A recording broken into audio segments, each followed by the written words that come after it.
Have you ever stopped to ask yourself why the ecclesiastical institution never speaks of the apostle whom Jesus considered his spiritual twin? According to traditions preserved in ancient manuscripts, there was a disciple who grasped the Master's deepest teachings better than Peter, better than John, and better than any of the other 12. His name was Thomas, known in Aramaic as Didymos, which literally translates to twin. But here lies a mystery that has remained shrouded for nearly 2,000 years. Twin of whom? Researchers who have analyzed the most archaic texts have uncovered something unsettling. In the Gospel of Thomas, a document the Church chose to purge from the biblical canon, Jesus addresses Thomas in a unique way used with no other follower. He calls him his twin brother in spiritual wisdom.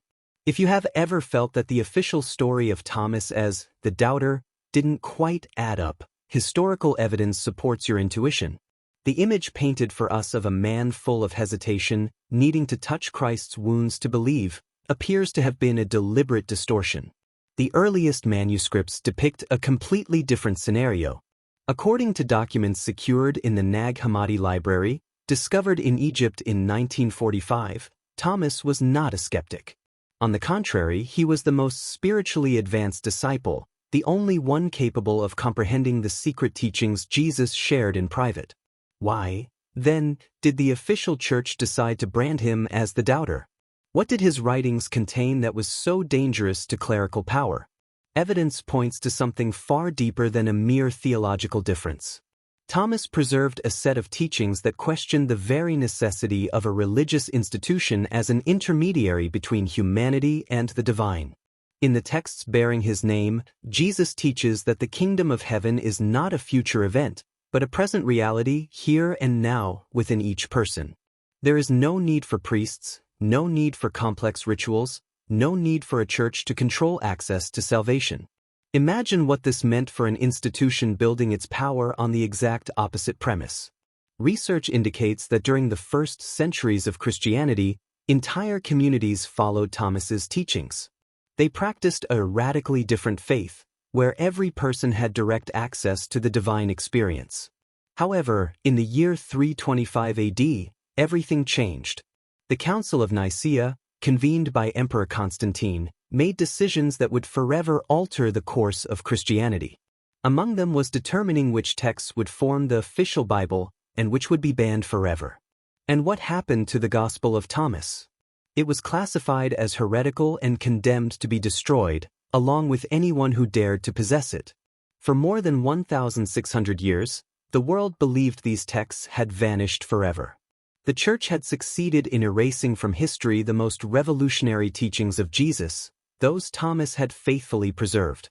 That is, until December 1945, near Nag Hammadi, Egypt, when a peasant looking for fertilizer made a discovery that would shake the foundations of everything we thought we knew about early Christianity. Inside a sealed ceramic jar buried for centuries, he found 13 papyrus codices containing 52 texts. Among them was the complete Gospel of Thomas, featuring 114 secret sayings of Jesus that never appeared in the official Bible. What you are about to discover in these sayings cannot be found in any official church text.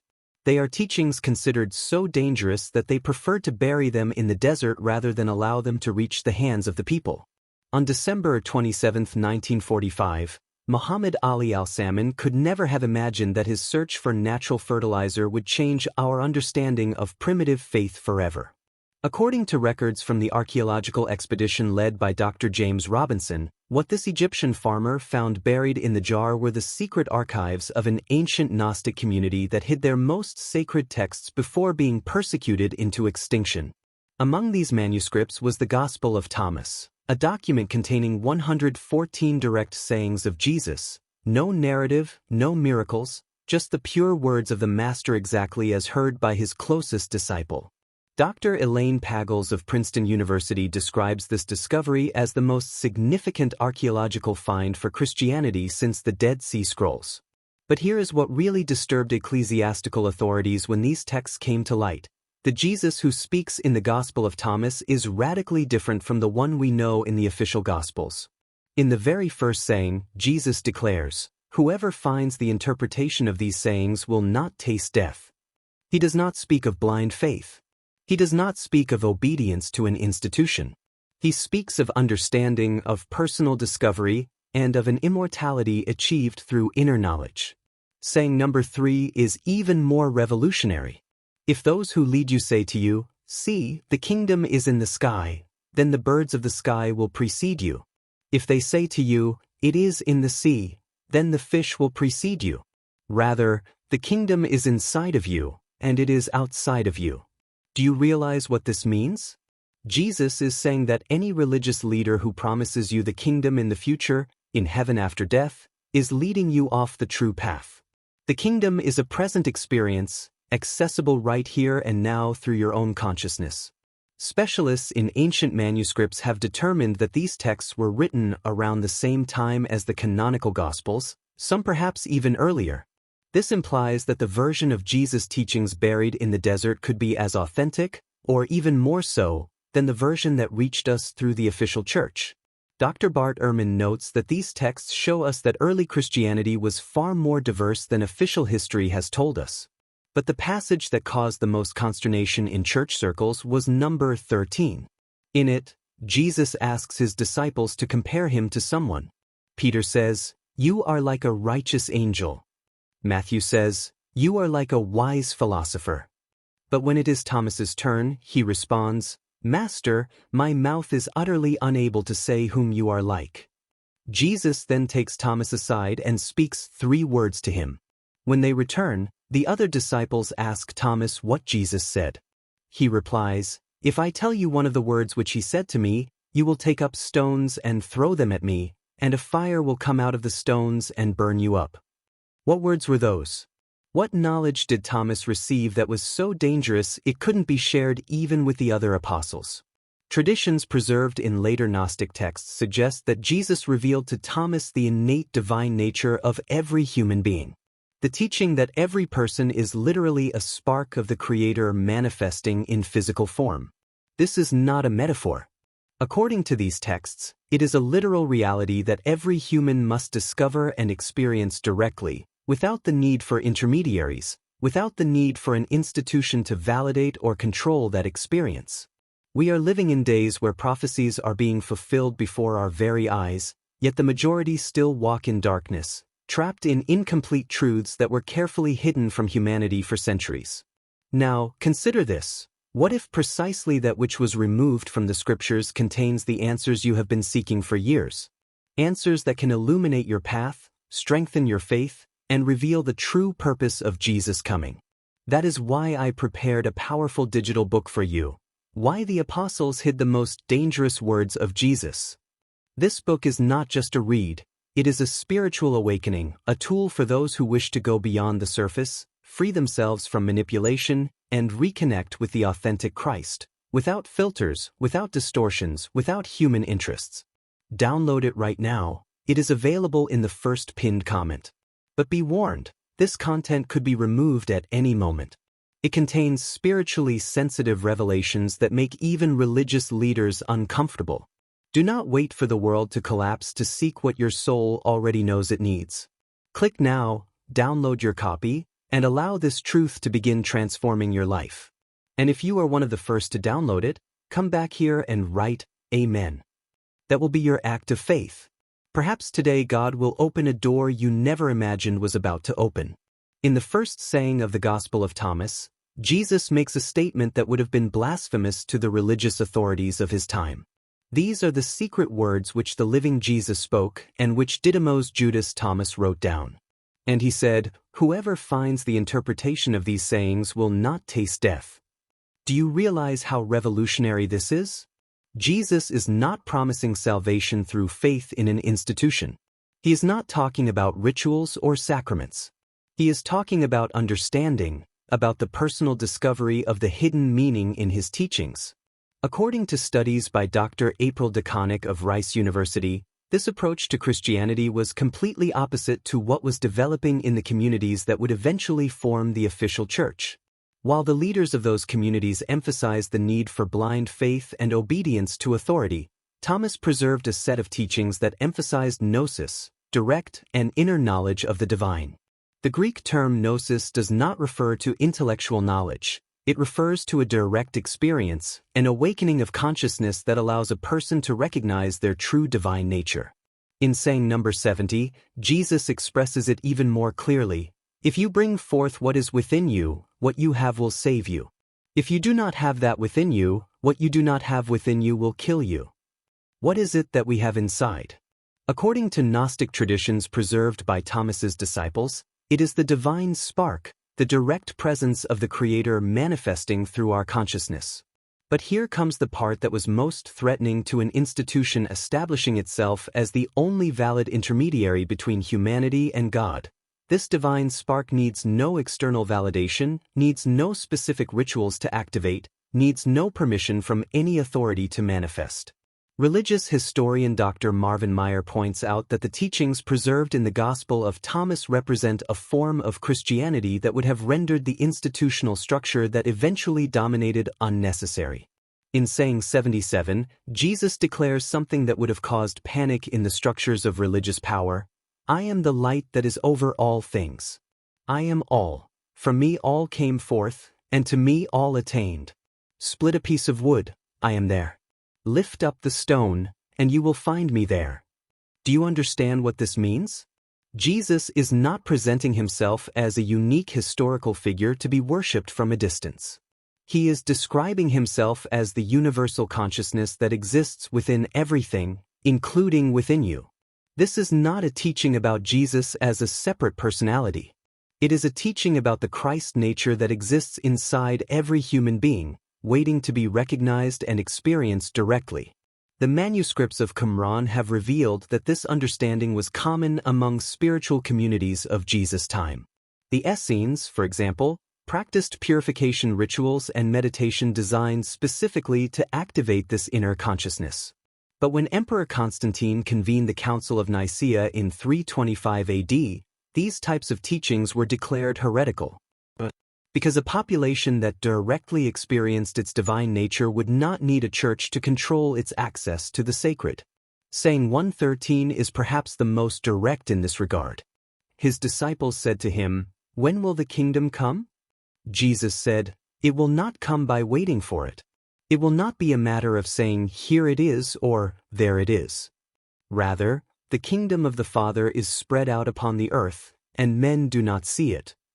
There is no future kingdom, there is no second coming to wait for, there is no salvation postponed until after death.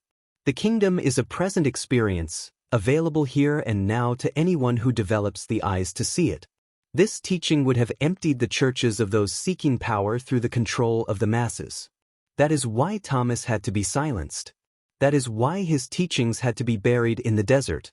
However, the most shocking evidence regarding what Thomas knew about the role of women in early Christianity is yet to be revealed. Have you ever heard about these direct teachings of Jesus on the inner kingdom? Tell me in the comments. I am fascinated to know how much true seekers of truth like you know. Your experience can illuminate others who are just waking up to these revelations. The most controversial saying in the Gospel of Thomas isn't about rituals or doctrines. It concerns a woman whom the official church decided to transform into a prostitute to hide her true role in early Christianity. Saying 114 records a conversation that would have horrified the church fathers. Simon Peter said to them, "Let Mary leave us, for women are not worthy of life." Jesus said, "I myself shall lead her in order to make her male, so that she too may become a living spirit resembling you males. For every woman who will make herself male will enter the kingdom of heaven." At first glance, this saying might seem misogynistic, but specialists in Gnostic texts have discovered that it contains layers of meaning revealing a completely different reality about the role of women in Jesus' original teachings. Dr. Karen King of Harvard Divinity School explains that in Gnostic terminology, becoming male does not refer to physical gender, but to reaching a state of unified consciousness that transcends dual divisions, including the division between masculine and feminine. According to traditions preserved in other Gnostic texts found at Nag Hammadi, Mary Magdalene had reached the state of unified consciousness, which is why Jesus considered her equal to any of the male disciples. But here comes what really disturbed the authorities. In the Gospel of Philip, Another text found in the same library, even more specific information was preserved about the relationship between Jesus and Mary Magdalene. According to this document, the companion of the Christ is Mary Magdalene. The Lord loved Mary more than all the disciples and kissed her often on her mouth. When the other disciples were offended by this, Jesus responded, "Why do I not love you like her?" The Aramaic term used for companion is koinonos, which means spiritual partner, a partner in a sacred mission. It does not necessarily refer to a romantic relationship, although it doesn't exclude it either. It refers to a union of consciousness at the deepest level. Researchers have found evidence that in communities following Thomas's teachings, women held leadership roles equal to men. They practiced initiation rituals where both men and women could reach the highest degrees of spiritual understanding. This was radically different from what was happening in the communities that would eventually form the Catholic Church. There, influenced by patriarchal Roman culture, a structure was developing where women were systematically excluded from roles of authority. In the year 367 AD, Bishop Athanasius of Alexandria issued a pastoral letter specifically prohibiting the reading of texts like the Gospel of Thomas. In that letter, he declared that these books contained dangerous teachings that could confuse the faithful regarding the natural order established by God. What was that natural order? A system where men had absolute authority over women, where women could not teach, could not lead spiritual communities, could not have direct access to the deepest teachings. But in the traditions preserved by Thomas, Mary Magdalene was not a follower, she was a teacher, an initiate into the deepest mysteries, a spiritual leader in her own right. The Gospel of Mary, another text found at Nag Hammadi, records a scene where Peter confronts Mary Magdalene directly. "Sister, we know that the Savior loved you more than the rest of women. Tell us the words of the Savior which you remember, which you know, but we do not." After Mary shares a profound vision she had received, Peter becomes furious. Did he really speak privately with a woman and not openly to us? Are we to turn about and all listen to her? The response of another disciple, Levi, is revealing. "Peter, you have always been hot-tempered. Now I see you contending against the woman like the adversaries. But if the Savior made her worthy, who are you indeed to reject her? Surely the Savior knows her very well. That is why he loved her more than us." This tension between Peter and Mary Magdalene was not just personal, it represented two completely different visions of Christianity. One where access to the divine was mediated by a male institutional authority, and another where every person, regardless of gender, had direct access to the deepest spiritual experience. Which of these two visions won control of the official narrative? However, what you are about to discover about how the Council of Nicaea made that decision is even more disturbing. You no longer have to carry that weight alone. Wake up to forgotten truths with the digital book, Why the Apostles Hid the Most Dangerous Words of Jesus. The link is in the first pinned comment. Click now and get your copy before they take it down. On May 20th, 325 AD, in the city of Nicaea, a decision was made that would forever change the course of humanity. On that day, under the authority of Roman Emperor Constantine, it was officially decided which version of Christianity would survive and which would be condemned to oblivion. According to historical records preserved by ecclesiastical historian Eusebius of Caesarea, who was present at the council, the meeting was not convened for purely spiritual reasons. Constantine had a political problem. The Roman Empire was divided by religious conflicts, threatening the stability of imperial power. The emperor needed a unified Christianity that would serve the interests of the state. A Christianity that could be controlled, regulated, and used as a tool for social cohesion. Thomas's teachings represented exactly the opposite. Dr. Ramsay MacMullen of Yale University, a specialist in the history of the later Roman Empire, explains that the Council of Nicaea was as much a political event as a religious one, where considerations of temporal power weighed as heavily as doctrinal concerns. Among the 300 bishops present at Nicaea, there were representatives of two main currents, those favoring an institutionalized version of Christianity requiring ecclesiastical intermediaries, and those defending older traditions where each person had direct access to the divine experience. Defenders of Thomas's teachings argued that the sayings preserved in his gospel represented the purest form of Christianity, without the political interpretations that had been added later.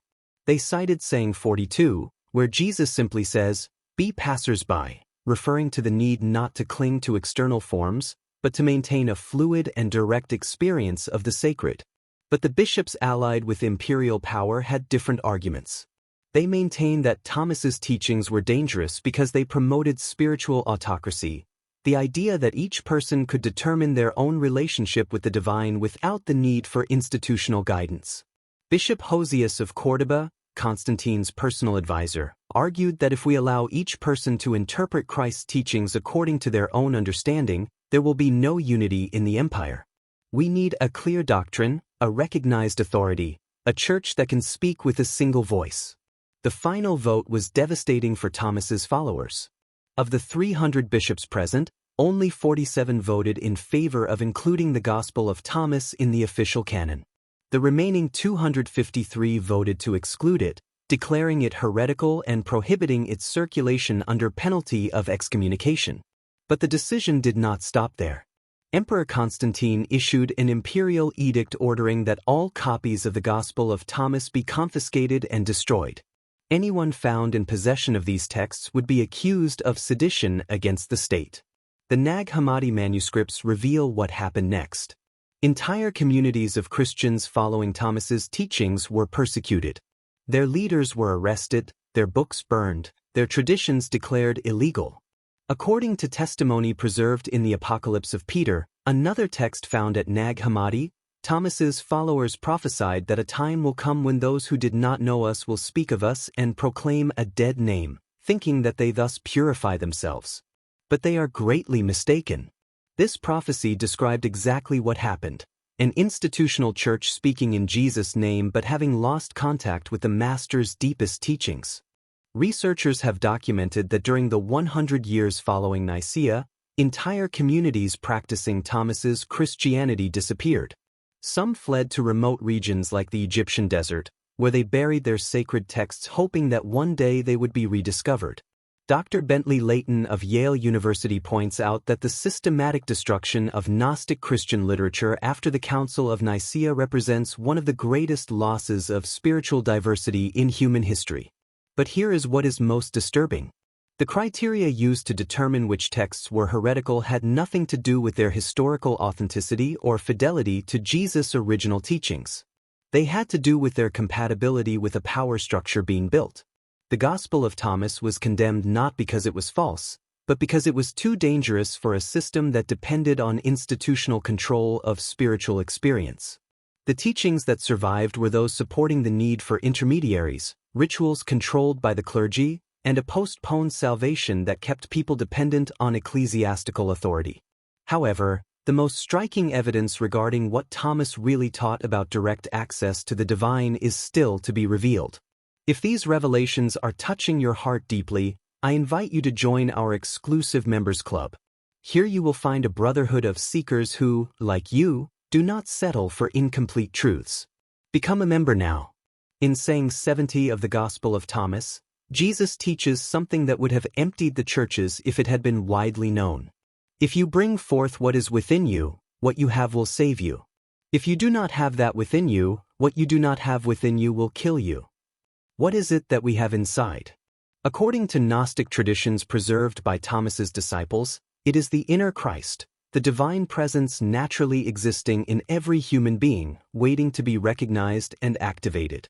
This teaching represented an existential threat to an institution building its authority on the premise that salvation could only be obtained through specific rituals administered by authorized clergy within a controlled institutional structure. Dr. Stephen Heller, a specialist in Gnostic traditions, explains that primitive Christian Gnosticism taught that every person possesses a divine spark which, when recognized and cultivated, allows direct access to the experience of the sacred. In saying 24, Jesus is even more specific. His disciples said, "Show us the place where you are, for we must seek it." He said to them, "Anyone here with 2 ears had better listen. There is light within a man of light, and it lights up the whole world. If it does not shine, it is darkness." The place where Jesus is not a physical location. It is a state of consciousness, a way of being that can be reached by anyone who develops the capacity to recognize the inner light. This teaching was radical because it implied that the experience of the divine requires no intermediaries. It requires no specific rituals, it requires no permission from any external authority, it requires only the awakening of something that already naturally exists within every person. The Qumran manuscripts have revealed that this understanding was common among spiritual communities of Jesus' time. The Essenes practiced specific meditation and purification techniques designed to activate this inner light. According to the manual of discipline found in the caves of Qumran, the Essenes believed that God has placed two spirits before man so that he may walk in them until the time of his visitation, the spirits of truth and of perversity. In the source of light are the origins of truth, and from the source of darkness are the origins of perversity. This same teaching appears in the Gospel of Thomas, but expressed more directly. In saying 61, Jesus says, "When you make the two into one, and when you make the inner like the outer and the outer like the inner, and the upper like the lower, then you will enter the kingdom." What does it mean to make the two one? According to Gnostic traditions, it refers to the unification of ordinary consciousness with divine consciousness, the integration of the human personality with the inner Christ presence. This experience of unification was the central goal of spiritual practices taught in communities following Thomas. It was not a theoretical or future experience. It was something that could be achieved directly in this life through specific self-knowledge practices. But here is what truly terrified ecclesiastical authorities. A person who had reached this experience of unification did not need external validation of their spirituality. They did not need a priest to tell them if they were in grace or in sin. They did not need rituals to connect with the divine. In saying 77, Jesus expresses it in the clearest possible way. "I am the light that is over all things. I am all. From me all came forth, and to me all attained. Split a piece of wood, I am there. Lift up the stone, and you will find me there." This is not a teaching about Jesus as a unique historical personality. It is a teaching about the universal Christ nature existing in everything, waiting to be recognized.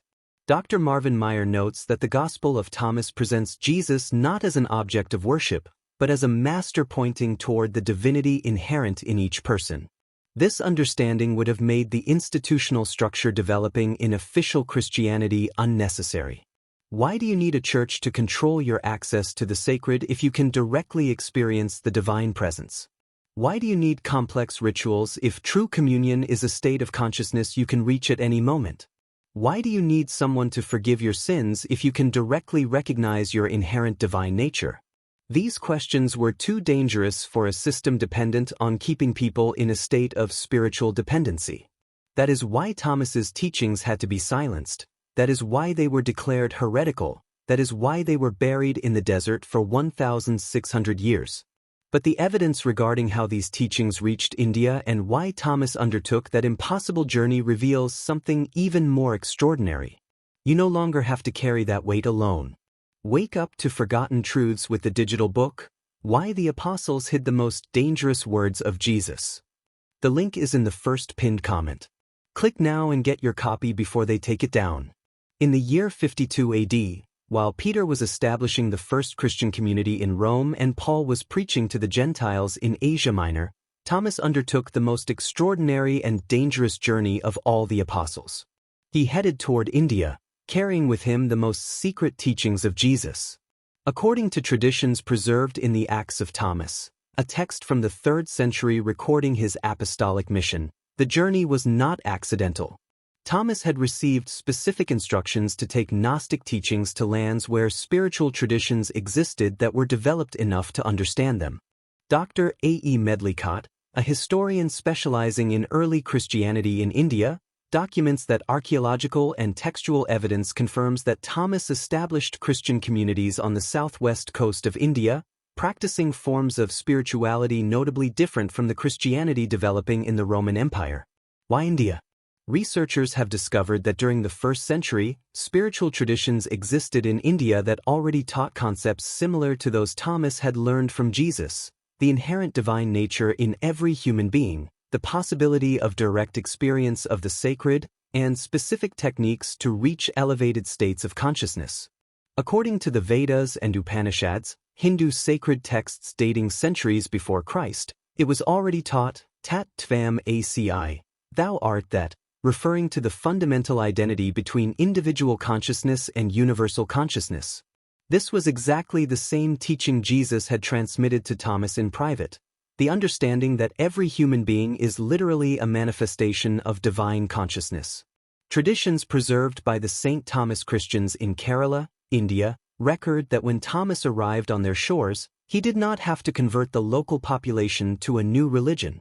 Instead, he recognized that Jesus' deepest teachings resonated perfectly with the spiritual traditions already existing there. Dr. L. W. Brown, a specialist in St. Thomas Christianity at Cambridge University, explains that the Christian communities established by Thomas in India developed a unique synthesis between Jesus' teachings and local contemplative traditions, creating a form of Christianity that was simultaneously faithful to the original message and culturally integrated.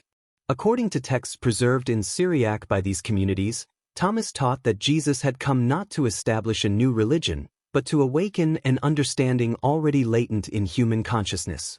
This understanding could be expressed through different cultural traditions without losing its essence.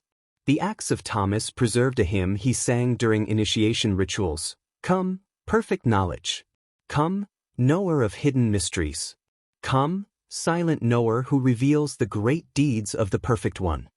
This perfect knowledge did not refer to intellectual information, it referred to the direct experience of the union between individual consciousness and divine consciousness, an experience Hindu traditions called moksha and which Thomas recognized as identical to what Jesus had taught about the kingdom of heaven. Archaeological excavations led by Dr. Nagaswamy in Mylapore, Chennai, have uncovered evidence of a 1st-century stone cross with Aramaic inscriptions confirming Thomas's presence in India.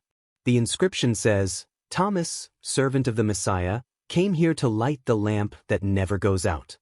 What was that lamp that never goes out? According to traditions preserved by the St. Thomas communities, it was the teaching that every person can directly reach the experience of the divine without the need for institutional intermediaries. But here comes the most extraordinary part. Indian traditions record that Thomas not only taught these truths but also practiced them. He had developed the ability to enter deep states of meditation where he directly experienced unity with universal consciousness. According to the text known as the Hymn of the Pearl, preserved in the Acts of Thomas, he had reached what Eastern traditions call sahaja samadhi, the natural state of constant union with the divine that does not depend on external circumstances. This was living proof that Jesus' teachings about the inner Christ were not metaphors or future promises. They were real possibilities that could be updated in this life, in this body, in this consciousness. The communities Thomas established in India maintained these traditions for centuries, developing meditation practices, sacred chanting, and contemplative service that perfectly integrated Jesus' teachings with local spiritual traditions. But when Portuguese missionaries arrived in India in the 16th century, they found these Christian communities and were horrified. They did not look like Christians according to Catholic Church standards. They practiced forms of spirituality that had been declared heretical in Europe. The result was systematic persecution. Syriac texts were confiscated, contemplative traditions banned, and communities forced to adopt the Roman form of Christianity. But some traditions survived in secret, preserving to this day the teachings Thomas had carried from Jerusalem to the coasts of India. However, what you are about to discover about other lost texts of Thomas that were systematically destroyed is even more disturbing. Where are you watching this video from? I am excited to know that these truths are reaching thirsty souls all over the world. Write your country or city in the comments. Let's form a global network of truth seekers. What we found at Nag Hammadi was only the Gospel of Thomas. But according to references preserved in ancient patristic texts, Thomas had compiled at least 3 different Gospels, each containing different aspects of Jesus' secret teachings.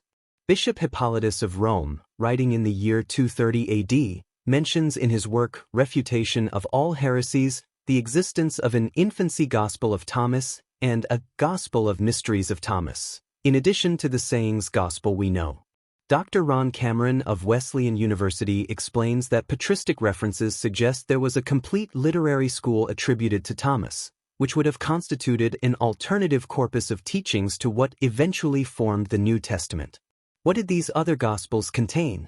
Fragmentary references that have survived suggest they explored aspects of Jesus' teachings completely eliminated from the official tradition. The infancy Gospel, according to citations preserved by Epiphanius of Salamis, contained accounts of Jesus as a child manifesting powers that were not miracles in the traditional sense, but demonstrations of expanded consciousness that any person could develop. In one of the preserved fragments, the child Jesus tells his parents, "Do not seek me as if I were a common child. Before I was born, I knew all things that have been, are, and will be.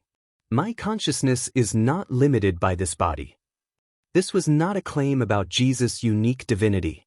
According to Gnostic traditions, it was a teaching about the nature of awakened consciousness, a state any human can reach when recognizing their true identity. The Gospel of Mysteries, according to references by Clement of Alexandria, contains specific instructions for initiation practices allowing disciples to directly experience the states of consciousness Jesus had reached. Origen of Alexandria mentions that these texts contain teachings for those who have progressed beyond simple faith and are ready for direct knowledge. What kind of practices were these?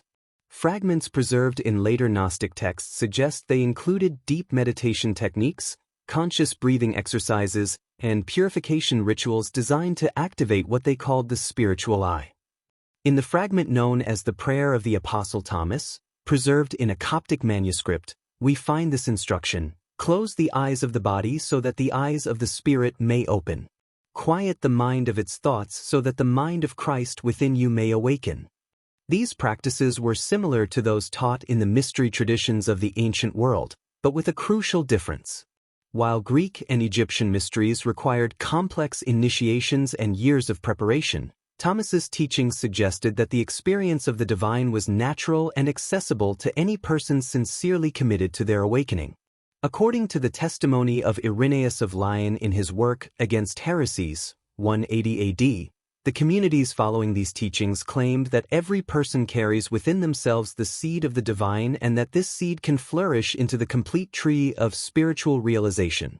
This understanding was so threatening to the developing institutional structure that Emperor Diocletian issued a specific edict in 303 AD ordering the destruction of all texts teaching that men can reach divinity by themselves.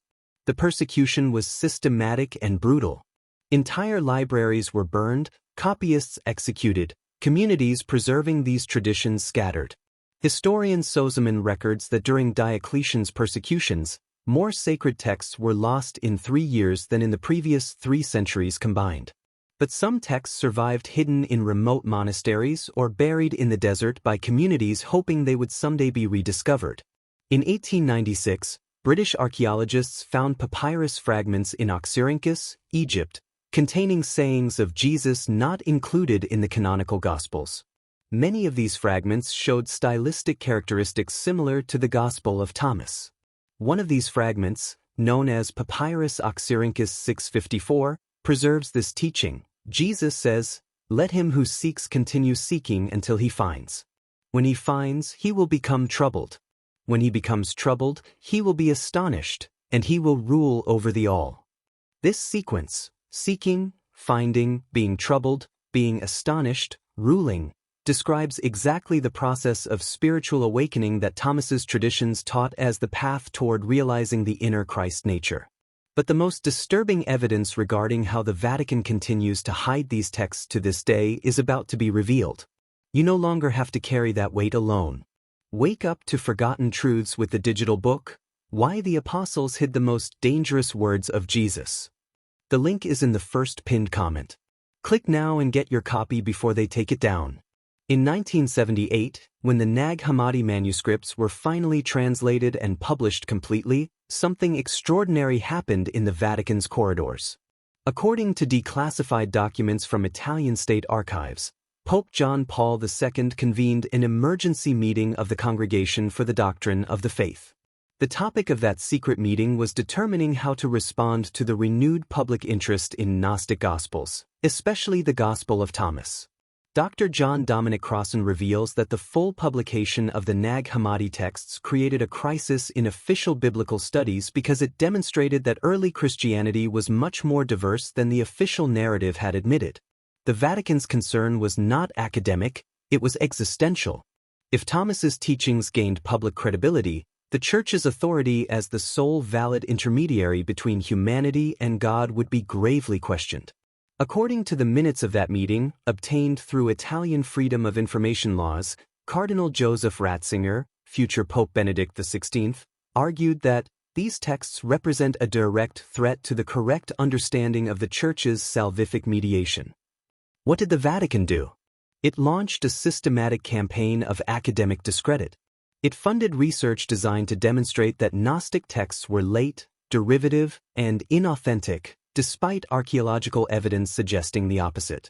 Dr. Elaine Pagel's documents that immediately after the publication of Nag Hammadi, dozens of studies funded by Catholic institutions appeared questioning the authenticity of these texts using criteria not applied to canonical Gospels.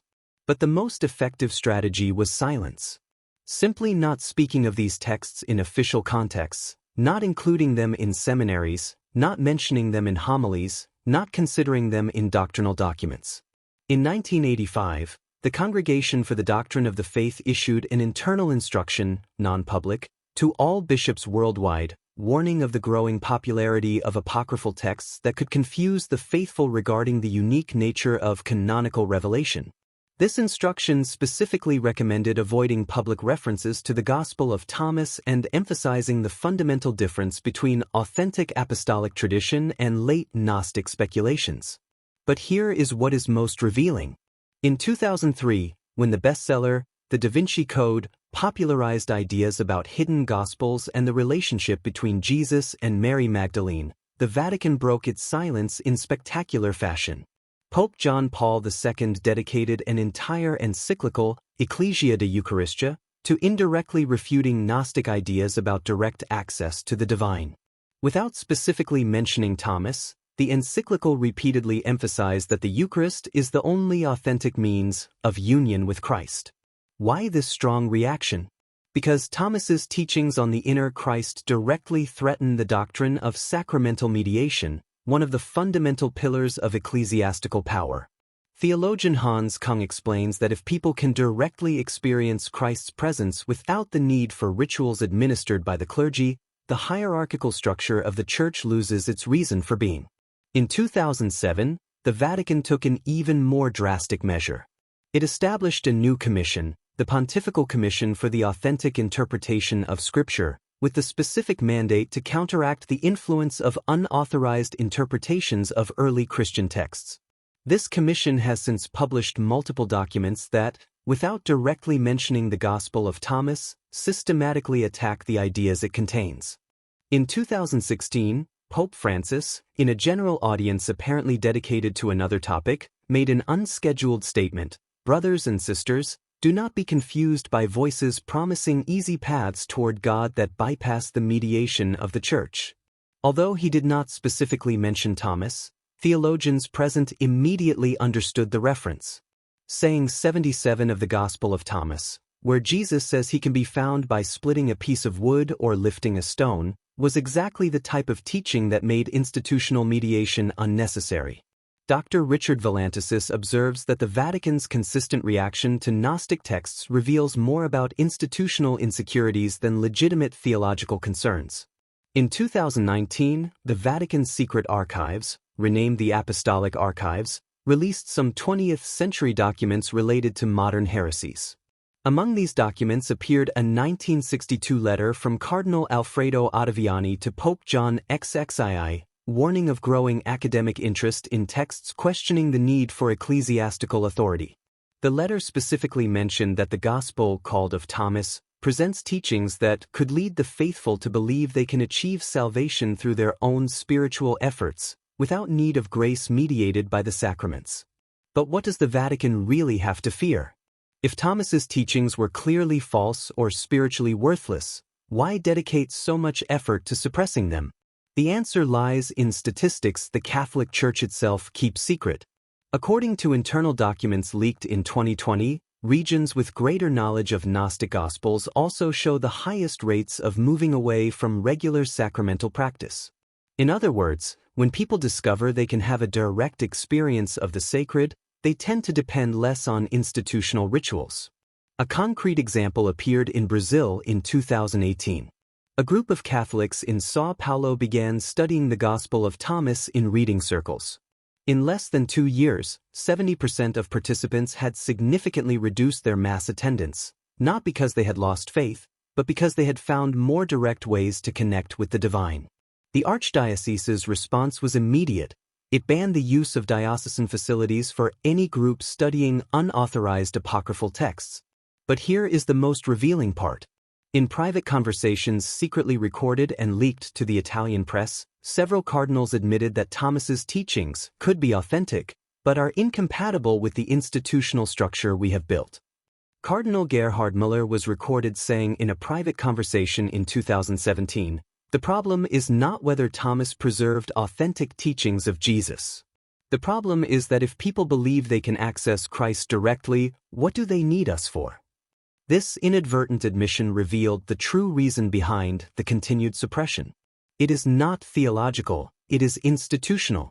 Thomas's teachings do not threaten Christianity, they threaten the institutional control of Christianity.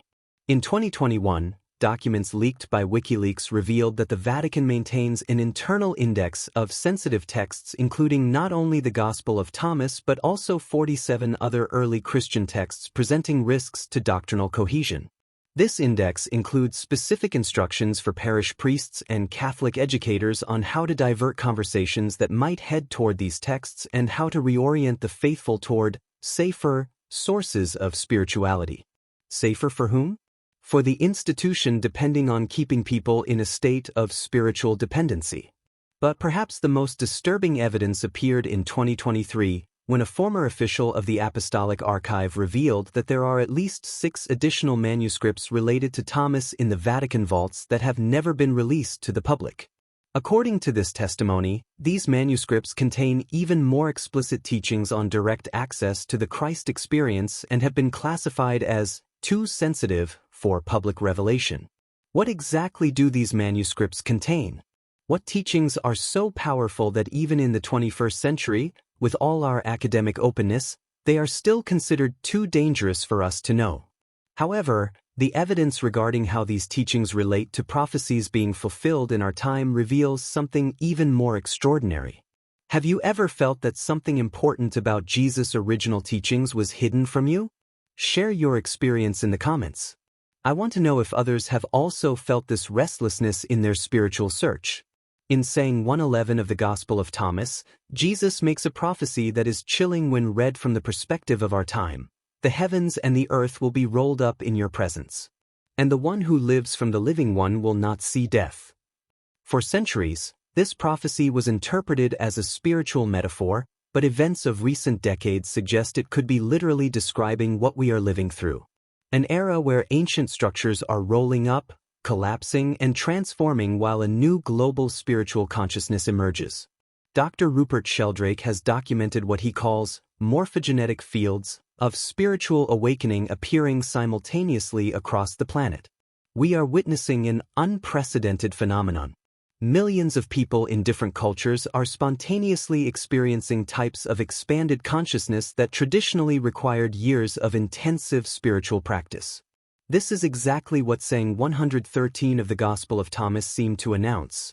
The kingdom of the Father is spread out upon the earth, and men do not see it. The prophecy suggested a time would come when this collective blindness would begin to dissipate. According to traditions preserved in later Gnostic texts, Thomas had prophesied that in the last days, the veil hiding the divine presence would become so thin that even the sleeping would begin to wake. We are living in those last days, not in the traditional apocalyptic sense, but in the sense that we are at the end of an era of massive spiritual unconsciousness. Global statistics on spiritual experiences back this interpretation. According to studies by the Pew Research Center, The percentage of people reporting direct spiritual experiences without institutional mediation has increased by 340% in the last 20 years. In saying 52, Jesus had even anticipated the institutional resistance accompanying this awakening. His disciples said to him, 24 prophets spoke in Israel, and all of them spoke in you. He said to them, you have omitted the one living in your presence and have spoken only of the dead. This prophecy describes perfectly what we see today. Religious institutions constantly talking about historical figures of the past while ignoring or suppressing the living presence of the sacred, trying to manifest directly in people's consciousness. Psychiatrist Dr. Stanislav Grof documents that the types of spiritual experiences emerging spontaneously in the general population correspond exactly to states of consciousness described in ancient Gnostic texts. In saying 18, the disciples asked Jesus, tell us how our end will be. He answers, have you discovered, then, the beginning that you look for the end? For where the beginning is, there will the end be. Blessed is he who will take his place in the beginning. He will know the end and will not taste death. This enigmatic answer now makes sense. The beginning is the recognition of inherent divine nature. The end is not physical death, but the end of the illusion of separation. And we are living in an era where millions are taking their place in the beginning, waking up to their true identity. Social media, paradoxically, is fulfilling a prophetic function Thomas had anticipated. In saying 77, split a piece of wood, lift up a stone. The idea is ubiquity. Today, people worldwide are splitting the wood of traditional mental structures and lifting the stone of limiting beliefs, discovering that the divine presence is directly available. The phenomenon of the knowns, people declaring themselves spiritual but not religious, represents exactly what Thomas had preserved, a direct spirituality requiring no institutional affiliation. According to Gallup, this category has grown from 5% in 1990 to 23% in 2023, with projections suggesting it will be the majority by 2040. In saying 106, Jesus makes a prophecy particularly relevant to our time. When you make the two one, you will become the sons of man, and when you say, mountain, move away, it will move away. Making the two one refers to integrating ordinary consciousness with awakened consciousness. And indeed, we are seeing people who have achieved this integration manifesting capacities previously considered impossible. Neuroscientist Dr. Joe Dispenza documents cases of people developing healing and manifestation capacities that defy conventional scientific explanations. What we are observing is exactly what ancient spiritual texts described: human beings activating latent potential that was always available. But Thomas's most specific prophecy about our time is recorded in a text deliberately excluded from the gospel we know. In the archives of St. Catherine's Monastery in Sinai, there is a 4th century palimpsest containing fragments of a text called The Last Words of Thomas. This document, discovered in 1975 but kept secret for decades, records a final conversation between Jesus and Thomas before the crucifixion. Dr. Bruce Chilton reveals it contains specific prophecies about a future era when hidden teachings would be massively rediscovered, marking the start of a new era of human consciousness. According to this manuscript, Jesus tells Thomas, days will come when men will make machines that think like them, and in those days the words you have preserved will fly from one mind to another in the time it takes lightning to cross the sky.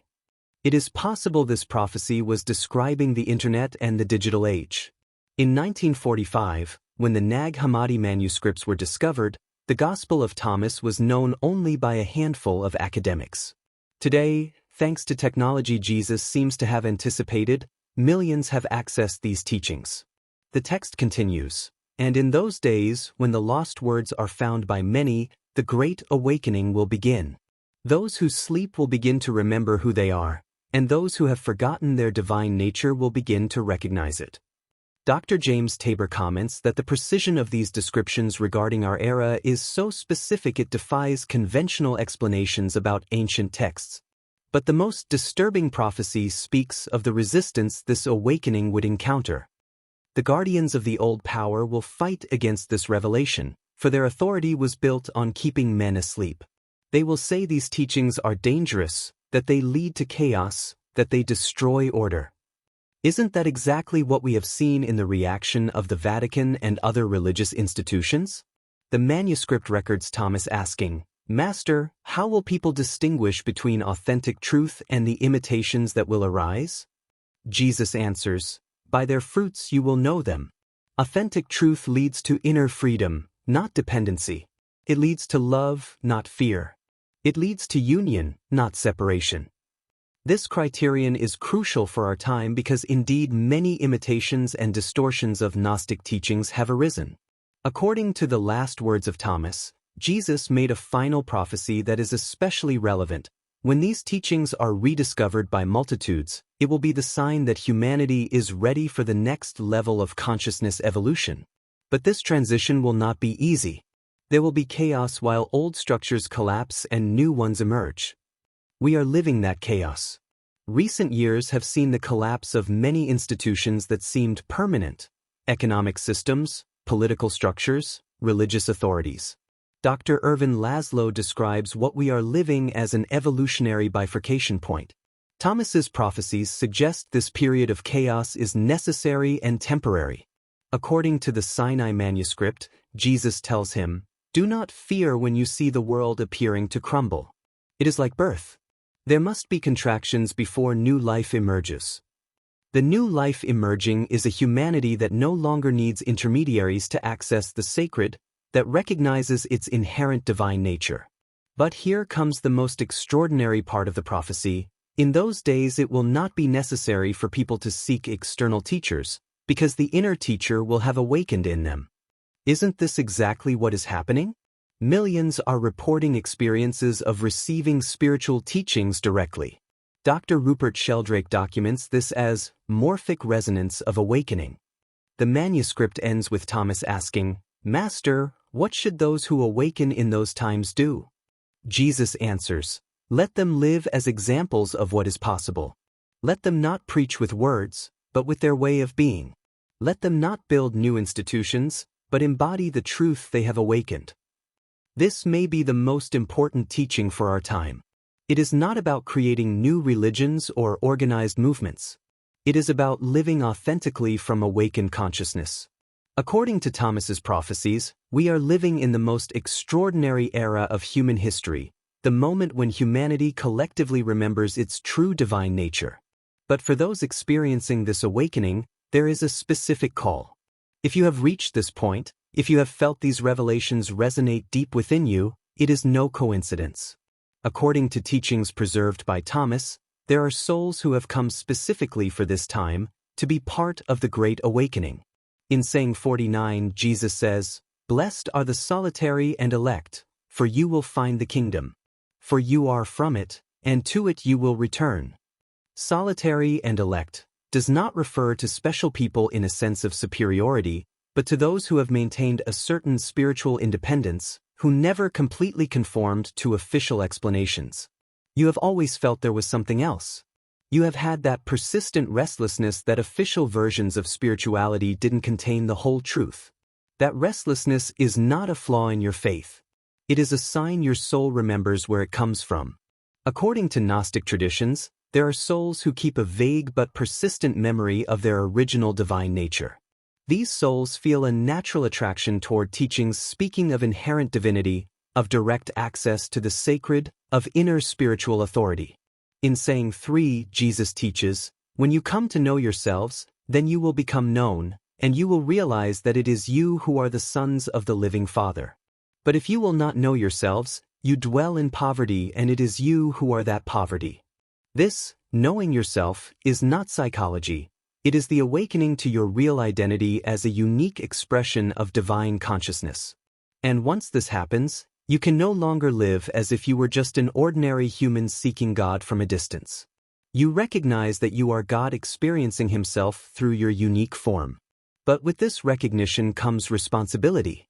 In saying 70, "If you bring forth what is within you, that light not only saves you, it becomes a light helping others remember who they really are."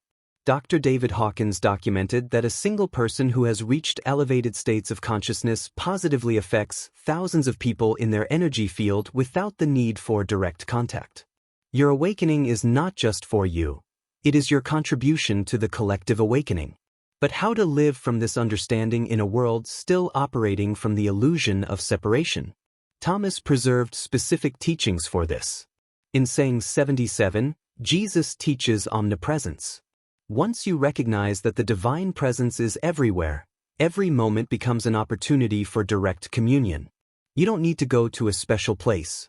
In any instant, splitting the wood of your habitual thoughts or lifting the stone of your limited perceptions, you can find the presence that has always been there. The call is clear. Live as living examples of what is possible when a human being recognizes their true nature. It is not about converting others.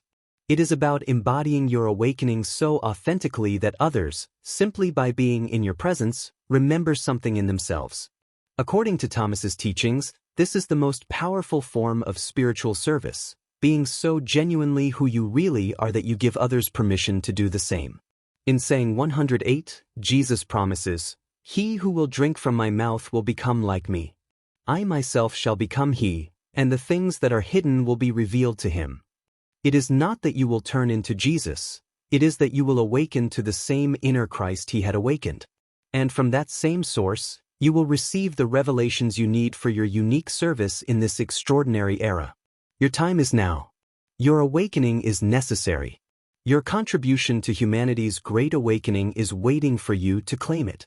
Subscribe to the channel and hit the bell icon so you don't miss any revelations. Do not miss the next video where we will continue unraveling truths that have remained hidden for centuries. And if you truly feel the call to go deeper, consider joining as a member. The guardians of truth are already accessing knowledge we can never make public. Thank you for watching this video to the end. We will meet in the next one.